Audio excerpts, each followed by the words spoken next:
Hey guys, welcome back to the UNCOMMODiFiED podcast. I'm Tim Windsor, and I'm going to do one of those short little episodes today again, just to get in your head about an idea that's very important if you are a communicator in any world that you work in.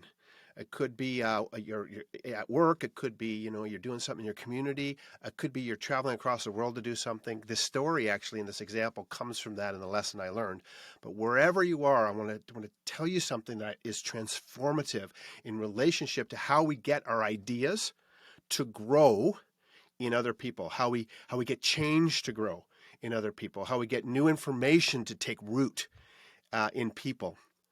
And I learned this lesson years ago. I was training leaders in Mozambique. For almost 2 years, I went to Mozambique every second month, and I did training with government leaders, had developed a leadership training program with some partners that we worked with on the ground in Mozambique. And in the beginning days when I was there, I was failing. I wasn't being very successful. And I would go and I would teach leadership ideas, and they just didn't seem to take root, if that makes sense to you. They just didn't take root.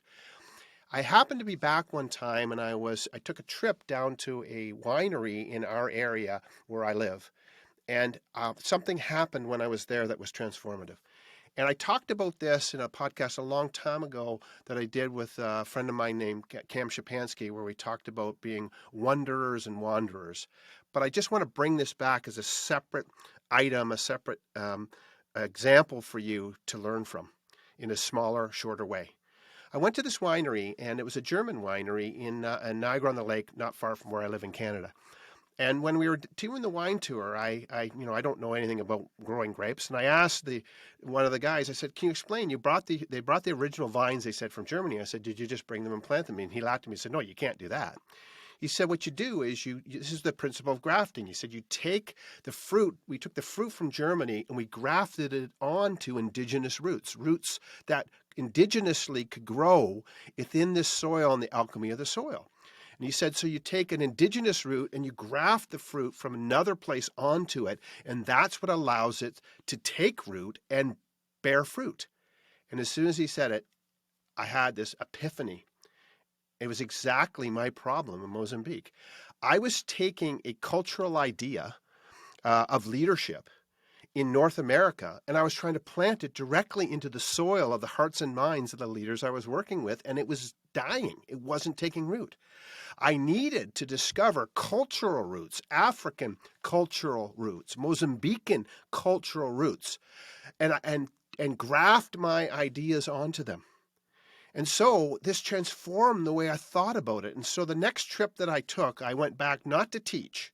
I went specifically back to discover cultural roots, how people saw culturally leadership, how they saw culturally authority, how they saw culturally the things that I was trying to teach. And what I did is I began to graft my ideas onto their ideas or into their cultural root system. And all of a sudden, it was totally different. When I said something and I grafted it onto idea, when I talked about a motivation like fire, and I talked about it, and we went outside and we actually lit a fire together and we talked about it because that's what they did every day. All of a sudden, everything else made sense. When I grafted my ideas of motivating humans onto cultural things in the system, all of a sudden, everything made sense. When I took my ideas of looking at behavior of people and dealing with difficult behavior, and I grafted it onto the cultural idea of grafting on a plant in a farming system, which I'd never been a farmer, but there were farmers all around me. All of a sudden, the idea took root. And so my challenge to you is, every system you work in has cultural roots. Your companies have cultural roots. Your departments have cultural roots. People have cultural roots. So think about this next time when you're trying to grow a new idea. You're trying to teach somebody something new. Ask, what cultural root could I graft this idea on where it would immediately flourish in their life or in the life of that system? Sometimes it's a cultural root of maybe it's a particular culture that a lot of people come from. An example would be one of the companies I work with. A lot of people come from the Amish community, and there's certain cultural roots. And so when I talk to them and I'm training them, I'll bring cultural examples from the Amish community into my communication and graft my idea onto them. So again, if you want ideas to take root and bear fruit, You cannot just plant them in the soil directly. You have to graft them onto cultural roots.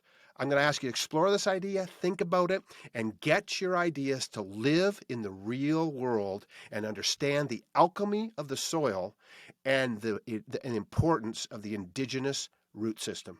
Have an excellent day. Go out and be catalytic for the sake of change in yourself and others. Cheers.